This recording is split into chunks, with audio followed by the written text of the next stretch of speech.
Hey everyone, it's Shell from Scrap Secrets and welcome back to my channel. Today's video is episode number 4 of the series Craft and Chat, and I wanted to give you guys a little update on what happened in March for the challenge, a little preview for April's challenge, and then tell you guys a little bit about what's going on and what I've been working on. First thing was, I will tell you that the March challenge I did terribly on. I figured out a way to make it kind of work for April too. So the March challenge was to use Mama Elephant, and I believe I had 22 stamp sets that I had to use, and I used 2. So I did really bad on that. However, for April, I'm going to pick the Colorado Craft Company stamps, and I believe I have 4 of those that I have to use. Once I use all 4 of them, then I'm going to go back into Mama Elephant and start using those. I have been doing things, so that's the thing, because here's the catch. I have been using stamps from other companies, and I've been doing a lot of projects. So I'm using a lot of stamps that I never used before, and stencils and things like that. However, it's just not the stamp company that I picked for the month. So not beating myself up too much, because I am getting down in my craft room. Definitely not as much as I would like to, but I am getting down here. Kind of a catch-22, but I'm fine with that because I'm using my products. Even though I did challenge myself to use a certain stamp company, I'm still getting things done. So not really mad at myself about that. So I will be doing kind of a combined for April Colorado Craft Company, as well as going back to Mama Elephant. So that's where we are for March and April. I really wanted to do a March wrap up, but before I knew it, it was April Fool's Day and it was too late to do one for March. I thought that I would share these things with you guys. Also wanted to show you guys a little bit of what I've been doing lately, and I don't think I showed this before. I may have, but I'm not 100% positive. The gel press. So I've been into the gel press. My friend Allison Hykela from Allison Hykela Designs, I will leave her information below, has told me that I needed to get a gel press or gel plate. Like, okay, fine. Watched her video and kind of was like, okay, totally intimidated. And then I did pools along with her, and those ones were with paint, and they came out so good. I think because I realized that I need to do multiple layers. I'm going to show you the ones that I did with Distress Oxide, and they're really not that great because I really only did 1 layer. These are the first pools that I ever did. So you can kind of see the stencil there. Like I said, really not good. This one is terrible. This is one of the first ones that I did, and I'm like, I didn't use the brayer, I didn't mix the colors. I really didn't know what the heck I was doing. Here's another one that did not come out great. This one's all right. And out of all of it, this one came out the best. Now, again, it's just paper. You can do, it's not that big of a deal. It's copy paper. Very inexpensive. Like, I wish I could find the paint ones because those ones came out so much better. They are somewhere in this craft room. I'll find them eventually when I start to clean up. So the gel press has been something that I keep meaning to pull out because so I feel like there's 2, and I've talked about this before, there's 2 camps of crafters. You have the crafters that do step A, then step B, then step C, and then step D. That's kind of how I am. Then you have what's more of what I would call the free-flowing artists that do more of these gel presses and art journals and things like that. And not that there's any rules in art, but when you're doing something like a Magic Iris card, a picture changer card, a fun fold card, things like that, you need to do things in certain order. Whereas when you're doing a gel press, the only thing you really need to do is lay down your first color. Then you can do kind of whatever you want from there. You don't have to do things in a certain order. You can pull a print 5, 6, 7 times if you wanted to because it's not done. You don't think it's done.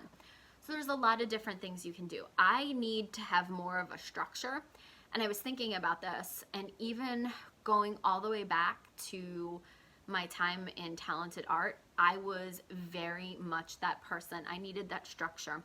If somebody said to me, just go do this type of project, I would overanalyze it and not kind of be like analysis paralysis where I just didn't know what to make.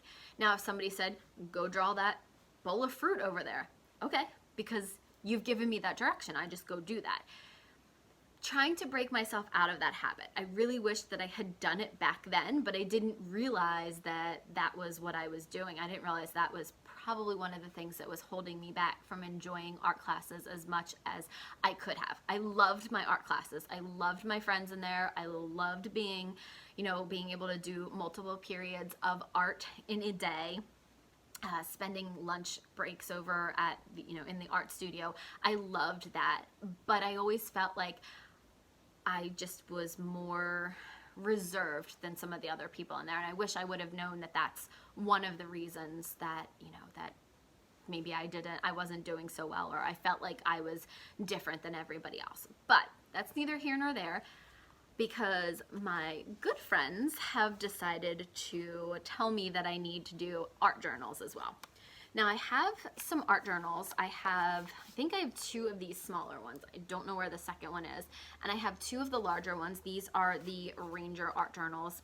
Got them from Michael's with a 50% off coupon or whatever a while ago. They were on sale, whatever. And I did a little bit of work in them. Then I also have these mixed media ones, which I've never even touched. I think I had these were probably on sale, buy one get one 50% off, buy one get one free, something like that. And I bought 2 of them, and they've been sitting up on that shelf over there, never touched. I feel like some people are intimidated by this, and I totally am. An entire book of blank pages, and what am I supposed to draw on there? So it has been a little bit intimidating, but I'm slowly trying to break out of that and just looking at it as 2 pages. Do what you need to do, pick up some stencils, pick up some paint, do that, and just kind of do. So I'm going to show you a couple of the pages in the book that I did. This one actually came out really terrible. I tried to do a big stamp from Concord and Ninth, and that came out really bad. So I will just gesso over that. That's the nice part about it. If you mess up, just gesso over it, and you can use white or black gesso. This is the black gesso that I have, and I do love this. There's some white paint on there because I was flicking something on. I will show you that when, I'm not going to show you the page, but I'll talk about it in a minute. So this is one of the pages that I did upside down. Doesn't really matter. It's just an art journal. It's just paper. So I really like this. I love the stencil in the background, and then I colored the girl over top of it. I used big brush markers for that, and then I did this bowl of ice cream. I need to do some type of background with it. I think I might do a stencil over it or something, but these pages are gessoed. And then I did this one a while ago. These are die cuts from MFT. This is probably a Cricut die, and then the letters, I think those are MFT dies as well. I gessoed these pages last night, as well as 2 of them in the large book. I gessoed them black because I wanted a different look than the white gesso. Love these backgrounds. Have to do something fun with that. This one I absolutely hate, so we're just going to keep going over it. I'll either put gesso on top of it or keep putting colors on it until I like it. This one was kind of a weird background. I'm not going to show you that one because this one I'm going to do my sparkle blends. So if you guys don't know what sparkle blends are, it is Doodles Paper Playground on Facebook. I will leave that link below too in the more information section. And they have the cutest little blends for sequins and stuff, but there's not just sequins in there. There's like beads and all different kinds of things, and all her mixes are completely different. They are limited edition, and once they sell out, she doesn't make them anymore, but she will create brand new blends. I think there's like 10 times a year she does new blends. So I am going to be working on a shaker page. So I have the idea already. I did the background, which is why there's white paint splattered everywhere. Super excited about that. I need to Copic color those some of the images after I get done filming this video. But I am trying to branch out. I'm trying to do a little bit more. I'm using a stamp set that I have used once before, so it's not going to count for the challenge, but it's a perfect stamp set for the background that I created, and it was totally created by accident. I was sitting here talking to my crafty friends. We do usually like once a week, we'll do a crafty chat, and I was talking to some of them and just kind of playing around, and I'm like, oh, I don't like this, I don't like this. Then after I hung up with them, I was playing around with it a little bit more, and all of a sudden I was like, this is exactly what it looks like. Something popped in my head, and I'm like, okay, this is what I have to do. I need to start doing more of that. I need to start just kind of picking up supplies and throwing them on the paper or doing something with it and not having an idea in mind. I think that's probably how people who are more of those free-flowing artists, which I like to call them, I feel like that's a little bit how they create, rather than going in and having this set idea. Because I think when I go in with a set idea, it doesn't always come out the way that I think it's going to, and I'm like, oh, I ruined it. I've completely ruined that project. I'm trying to break that barrier a little bit more. So if you guys have any tips for that, if you've been able to go from the structured to the free-flowing artist, let me know how you guys have done it, because I'm very, very curious. I would love tips. I would love to hear, if there are ways to do it. And I know that you can be both types of artists. You definitely can. So I'm not trying to put artists in one box or another, but I'm very, very excited to be able to kind of move to that different art. Now, not saying that I'm going to stop stamping or scrapbooking or anything like that. I definitely will be continuing with that.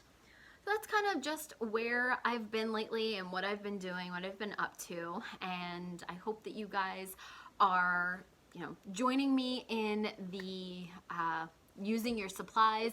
Let me know in the comments below if you are. How did you do? How did you do for the beginning of the year so far? Now that it's a quarter over, we're 3 months in, actually almost 4 months.